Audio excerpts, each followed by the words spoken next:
नमस्कार दोस्तों।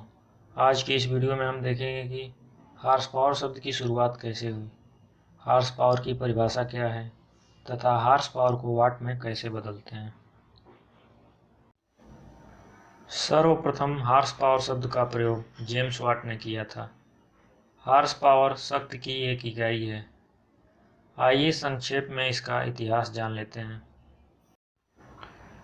James Watt ने जब अपने भाप इंजन का आविष्कार कर लिया था, तब उनके सामने एक चुनौती यह थी कि भाप इंजन की शक्ति को लोगों को कैसे समझाया जाए। इसलिए उन्होंने भाप इंजन से मिलने वाली शक्ति की तुलना घोड़ों की खींचने की शक्ति से की, ताकि लोगों को आसानी से समझ में आ सके। क्योंकि उन दिनों घोड़ों का इस्तेमाल कोयला की खदानों से कोयला निकालने तथा अन्य कार्यों में किया जाता था। आजकल प्रयोग में आने वाली हॉर्स पावर की मुख्यतः दो परिभाषाएं हैं। पहला है मैकेनिकल हॉर्स पावर या इंपीरियल हॉर्स पावर। इसमें ब्रिटिश सिस्टम की इकाइयों का प्रयोग होता है। तथा दूसरा है मीट्रिक हॉर्स पावर। इसमें इंटरनेशनल सिस्टम ऑफ यूनिट्स का प्रयोग होता है। आइए मैकेनिकल हॉर्स पावर का डेफिनेशन देखते हैं।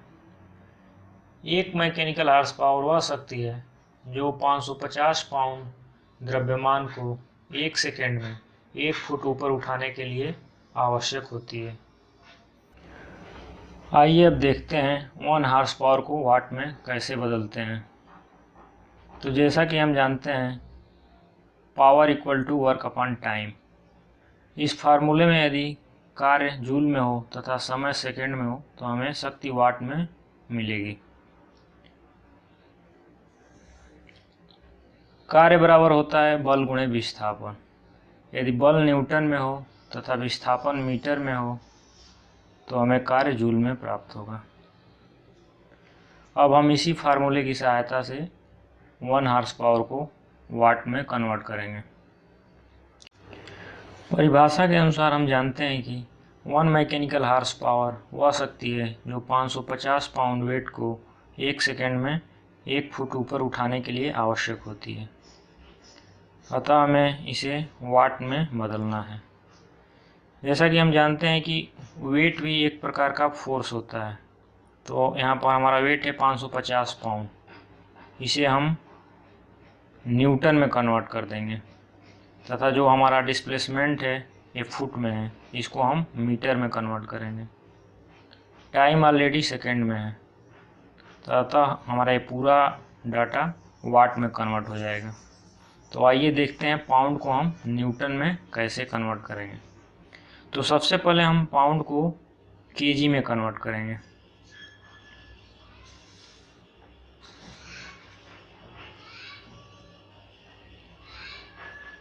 हम जानते हैं कि 1 पाउंड इक्वल टू होता है 0.4535 kg।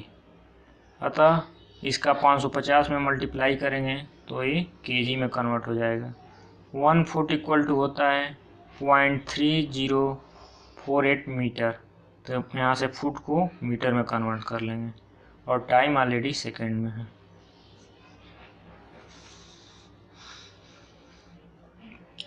तो यहाँ पर हम देख रहे हैं कि हमारा ये पाउंड केजी में कन्वर्ट हो गया है, यानी 550 पाउंड इक्वल टू 249.425 kg और ये हमारा 1 फुट मीटर में कन्वर्ट हो गया है।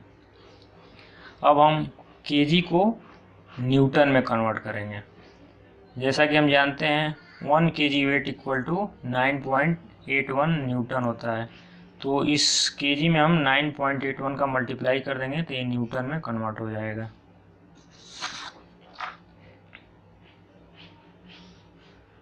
देखिए केजी में 9.81 का मल्टीप्लाई कर दिया, ये न्यूटन में कन्वर्ट हो गया।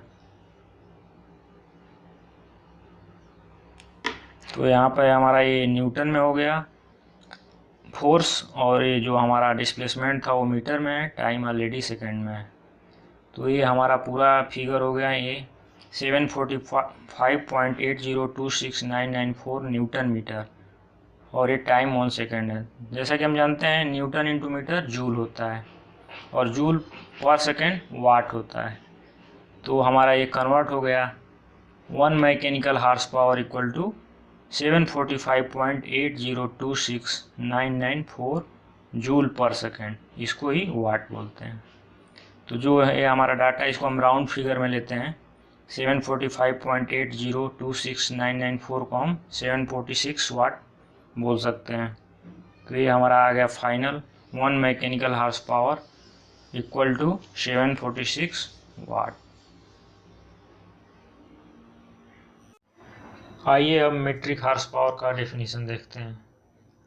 एक मीट्रिक हार्स पावर वह शक्ति है जो 75 किलोग्राम द्रव्यमान को 1 सेकंड में 1 मीटर ऊपर उठाने के लिए आवश्यक होती है। आइए अब देखते हैं 1 मीट्रिक हार्स पावर को वाट में कैसे बदलते हैं। तो जैसा कि हम जानते हैं, power equal to work upon time. इस फार्मूले में यदि कार्य जूल में हो तथा समय सेकंड में हो तो हमें शक्ति वाट में मिलेगी।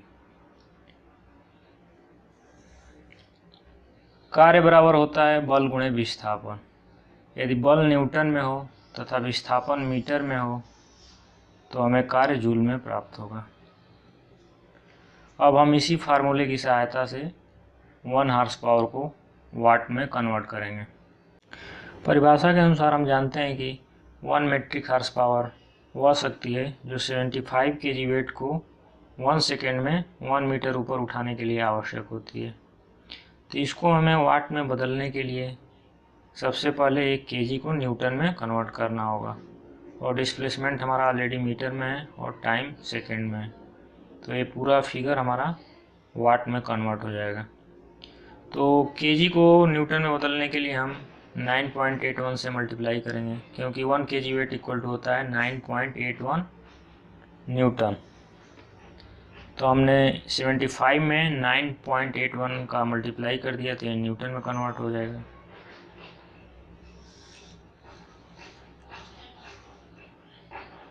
इस प्रकार हमें देखते हैं कि 9.81 का मल्टीप्लाई करने के बाद ये आता है 735.75 न्यूटन इंटू मीटर पर सेकेंड, और न्यूटन इंटू मीटर को हम जूल बोलते हैं।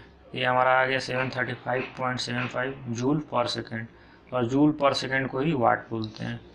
तो हमारा हो गया 1 metric horse power equal to 735.75 watt.